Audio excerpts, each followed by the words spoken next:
Hello travelers! I am Lorekeen, your traveler's guide to Tyria. In our last episode we haunted Mad King's life and death, and I was telling you that being chopped to pieces was not the end of his story. As promised, today we will investigate Mad King's shenanigans since he was forced to abdicate from life. So gather round my loyal subjects, for we are going to dive straight in the underworld. I hear people are always dying to get in here. Underworld is a place in the mist that used to belong to Doom, the god of death. Here we go again about the gods, I know, but it's important. It is said that Doom was cruel and ate the souls of the dead, preventing resurrection and in death. Then around the year 48 before Exodus, Grinth, a demigod and the son of Dwayna, challenged Doom, and with the help of 7 mortals, defeated the god of death.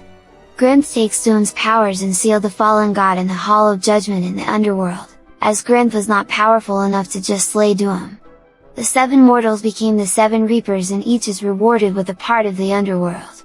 Interestingly, the first section of the underworld is a labyrinth.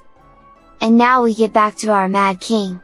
After he died, Oswald ended up in the underworld, and he liked it so much that he found a little corner where he made a new home. I mean kingdom! The souls that were hunting the place became the Lunatic Court. This place may or may not be in the underworld's labyrinth, which would make at least some of the Mad Realm a labyrinth, within the mist. Anyway, the Mad King's powerful magic allows him to still return to Tyria, but the seals placed on him limit that visit to 1 day a year. Meanwhile, 250 years have passed, until one day, when the steward of the Mad King appears in Tyria, looking for a brave and skillful adventurer for a diplomatic mission. It turns out that the Mad King has sensed some wicked foreboding tremors in the underworld, and he needed someone to go talk to his royal ally, King Frozenwind, and see what happened. For this mission, first the hero needed to travel to a location where they would find the voice of Grinth, like the Temple of the Ages. We visited that place too, link attached. Then the hero would use a tonic to disguise themselves into a candy corn golem, to be recognized as an agent of the Mad King, and then the voice would grant them access to the underworld. That's not all. After that, the hero would have to navigate their way to King Frozenwind. Remember the Hall of Judgment where Doom was locked? King Frozenwind guards that. He tells the story of the battle between the gods and how, while imprisoned, Doom continued to devour the souls of those that died inside the underworld, giving him enough power to occasionally stir. If he would awake and take control of the underworld, it would be disastrous. The fundamental rules of life, death, and in death, would change, a state of affairs that would be unacceptable to a spirit lord like Mad King Thorn.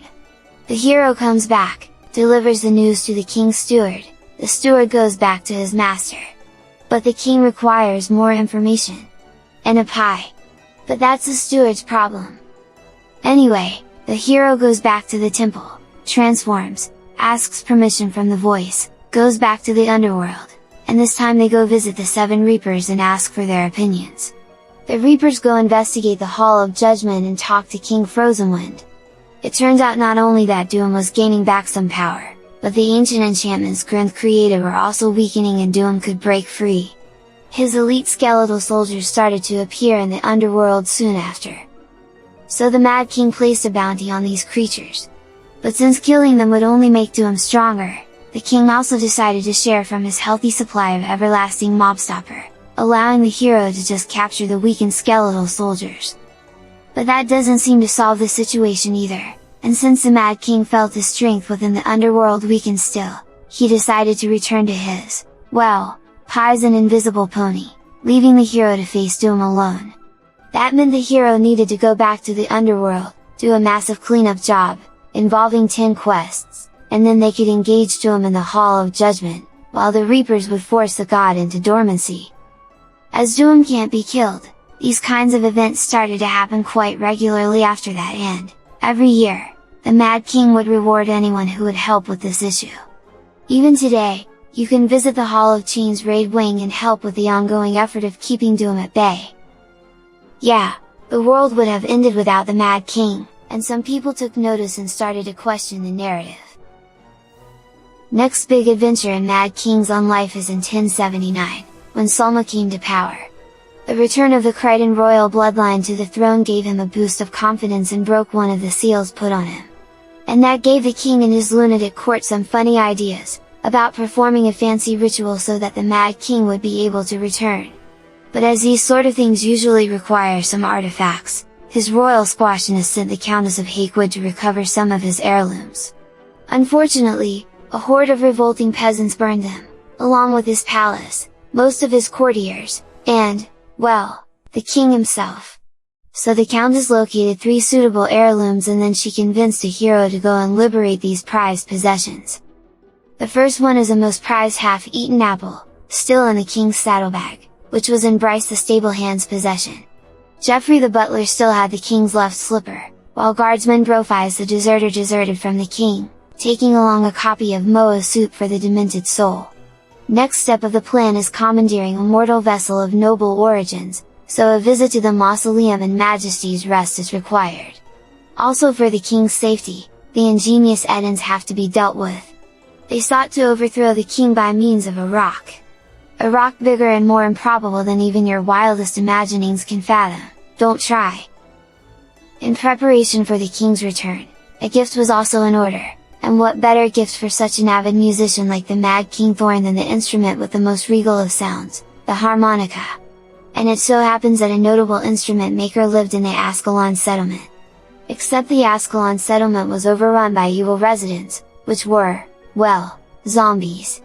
The Countess takes the news of this as a sign that their rituals to permanently resurrect King Thorn were working, though they may have been a little bit off target since they resurrected his subjects instead. And she was right. And Commandant, another member of the Lunatic Court, was also working hard in preparation for the ritual and the Mad King's return. The emissary of King Thorn tasked the hero with convincing the ghost of Zola, 5th and one of the king's favorite wives, to travel to Crita, so that she would act as a beacon for his soul. She eventually agrees, just because she wanted to be the first in line to send the Mad King right back into Grinth's waiting arms. Another item on the emissary's list was not only to aid in the king's release, but to also shape the political climate in preparation for his return. The greatest scholars in the Lunatic Court calculated that to open the floodgates of death, Grinth has to be overwhelmed in paperwork, and this could be accomplished by having a word with none other than the king's old pal, Palawa Joko. And that word could be, "Your mother was a dredge and your father smelt of Junie berries." Enraged, Joko would send wave after wave of his enslaved undead army to engage the hero in battle, resulting in a long line of souls waiting at Grinth's door. And so the king could return to the mortal realm unnoticed. And the last task for this ritual required the hero to deliver a killing joke to Quetzalcoatl, a boss from Alona, who was guilty of being as good at telling jokes as the Mad King himself. And that just can't be! And with that, the ritual was complete, the barrier had weakened, so the Mad King Oswald Thorn could finally return to Crita. And yes, it worked! The seals broke. Those on the royal pony anyway, the king's most mighty invisible steed, Gumdrops. Mr. Gumdrops! So our hero had to go and find Mr. Gumdrops, who ran straight to the Bone Palace because Thorn had specifically trained it to seek and destroy anything that smells like mummy. Yeah, this whole equestrian deal is a reference to My Little Pony. This was a minor setback for the Lunatic Court. They are not so easily discouraged and they try the ritual every year. Eventually, they might get it right. Have you noticed how at the moment, the Mad King visits Tyria for weeks, instead of just one day? Back then, he would reserve his visit for the Halloween finale, on 31st of October, when he would appear every 3 hours in a mushroom circle, in Lion's Arch and Commandant. He would command his fans' attention for around 30 minutes, playing rock paper scissors and Mad King Says. The king's adoring fans who would want to spend more time with His Majesty, could talk to the sorceress of Kessex and gain access to the king's realm, named at that point Scarred Psyche, and fight by his side against the invading Joko and 5 of his generals. The fans had to be fast, in part to humiliate Joko, but more importantly, it was bath night for Mr. Gumdrops, and King Thorn is never late to bath night. And so years pass. Decades, then centuries. The Mad King slowly faded into legend. But one day, close to Halloween, lunatic courtiers start to be spotted around Crita and there have been reports of increasing paranormal activity. The Durmond Priory has been mobilized since the word boo, with Magister Tassie in charge. She is the foremost living expert on the Thorn family, and all things related to Mad King Thorn himself, and that is a worthwhile pursuit despite what her peers might think. Tassie co-opted a bit of archive tech that scans for very old energy, and by that she means she stole it from the College of Statics. Don't tell Paka. With this device you can find ghosts from the Mad King's past, you can interview them and make a video about it. You'll be a legend at the Durmond Priory and your contribution to history will go down in their annals, if you know what I mean. Regardless, as Halloween draws near, there is no more doubt that the Mad King is real and there are those who claim that he would return on the 500th anniversary of his death. Doors start to appear, doors to his realm, and even to his clock tower. And to the Durmond Priory's annoyance, adventurers are even traveling through them. Weird occurrences also happen in Lion's Arch too, where the Lion's Court starts to change, from cracks in the fountain to water turning to tar. All of these culminate on the days prior to Halloween when the Mad King makes his appearance in his overdramatic style. He busted out of the lion statue in Lion's Arch. Word is spreading quickly that, in his current state of power and rage, the Mad King must not be allowed to leave his realm, so adventurers are urged to enter the Ascent to Madness dungeon to try to stop him. With his powers diminished, the Prince of Pun seems to have been limited to the initial terms of his ancient curse. He can only visit Lion's Arch once a year, on Halloween, and only just for fun. And the Mad King doesn't let down. On the day of the Halloween, he comes to the Grand Piazza in Lion's Arch and like in the good old times, he entertains his subjects with jokes, candy and a round or two of Mad King says. And so passed the first festival and Guild Wars too. Remember when the Mad King burst through the lion statue? I do. It seems every time he comes around, our lion statues are destroyed. Maybe he had a mean cat when he was a kid. Do you think he'll try that again? I hope not. Evan Nashblades requested extra Lion Guard support since the Mad King reappeared. But in the next year, His Lunatic Majesty had a family reunion with his son. Remember when I told you that Oswald locked his son into the reliquary and sent the box to Iston? Well, it never made it there. The reliquary was stolen a bunch of times and eventually made its way to the Nolani Academy. And then, when Ascalon fell, the box remained buried here. Until Tassie tracked it down hoping she would find the Mad King himself in the reliquary. But a charge disintegrated when he tried to interact with it and she barely got the containment field to hold. Tassie knew she needed to call for assistance, and sure enough, as soon as the assistance arrived, the bloody Prince Edric Thor springed out of the box. He wasn't very pleased to discover he was not in the Mad Realm as he was hungry for revenge against his father. So he starts attacking and he would have probably won if Tassie and her assistant, in their desperation, wouldn't have started to throw at the prince everything they could get their hands on. Including candy corn, his one weakness. They managed to contain him with what candy corn they found around, and later, Tassie created a glaze from live candy corn in the hopes that it wouldn't dry as fast and crack, like normal candy. So the prince was sealed again in the box and the academy was locked and you can't visit it. I tried. But he could find his way in the Mad Realm. It is worth noting that some of the haunted doors are different. That's because around 1325 part of the Lunatic Court rebelled against the king. They were led by Baron Weicker, and their loyalty was for the true demented and unknown at that time heir.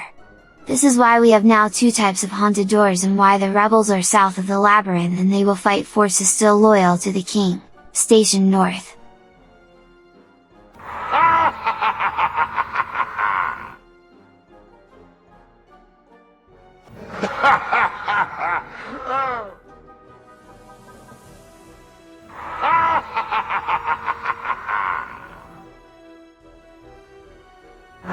Nice statue you have here, Nashblade. It would be such a shame if something nasty were to happen to it. Just keep your hands off it. Oh, or else? Or else I'll Good eat to see all you. this candy corn and tell your son where to find you. How dare you threaten me? You're speaking to a king! I have no interest in your brittle, relatively unguarded statue. Here's a little something for all my loyal subjects. He's not gonna blow it up. Not on my watch. The Tower of Nightmares made its appearance in Tyria on the same Halloween, but that's a story for another time. At the present, Edric's place in the labyrinth is taken by Joko, and if you don't know how the Vabian prince got here, I recommend visiting the 4th season of the Living World story, because I am not going to spoil it for you. But I can tell you that when what happened happened, the Lunatic Court built on the existing plan and they journeyed all over Tyria, from Alona to the far north, searching for bits and trinkets for a ritual. They really love doing that. It's up to you to discover if they got it right or not. The Bloody Prince was moved on a bony shipwreck where he contemplates his fate and the idea of becoming a better self. It's never too late. And that gets us around the present day. But we can't leave the Mad King's realm without taking note of some notable nobles. Like in the past, Bruce the Herald runs around Lion's Arch announcing the king's return. He did change his horse for a Springer, and he seems to have a Bruce Jr. that participates in the Labyrinth's race, alongside Mr. Gumdrops. Like at the races in Tyria, we find here a masked individual. This one is Masked Rider H, and like the Masked Roller F, their resemblance to the Farron family may or may not be just a coincidence. Snargle Goldclaw wrote a novel called Heart of Thorn. You can feed Madam Cookie Candy Corn and she will give you a 25% more magic find, but she can't move to your home instance as she is bound to the Mad Realm by the conceptual chains of this mist sinkhole. Veteran Brigadier General Colonel used to be Colonel in the Scarred Psyche, where you fight Joko and his armies. The Countess of Hakewood bears the name of a village overrun by undead. You would pass by there on your way to meet Dinas for the first time. Drewbert's body is still in Dry Top, where we first meet him in Gates of Maguma. Do you have anything to spare for Quagan? Oh, it's you insatiable mendicant. For the last time, I have nothing for you to drink. Please, Quagan needs only a little more. You bottomless bipedal beluga! I'd strangle you if somebody hadn't already beat me to it. Oh, I can't stay mad at you chubby little tippler. Come, let us eat a few villagers and terrorize a few fish, huh?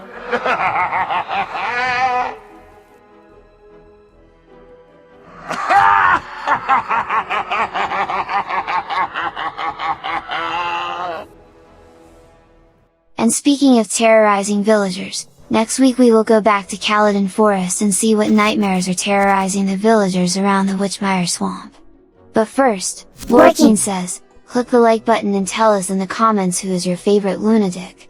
And make sure you are subscribed and the notification button is on, so you don't miss our next adventure. Until then, happy exploring!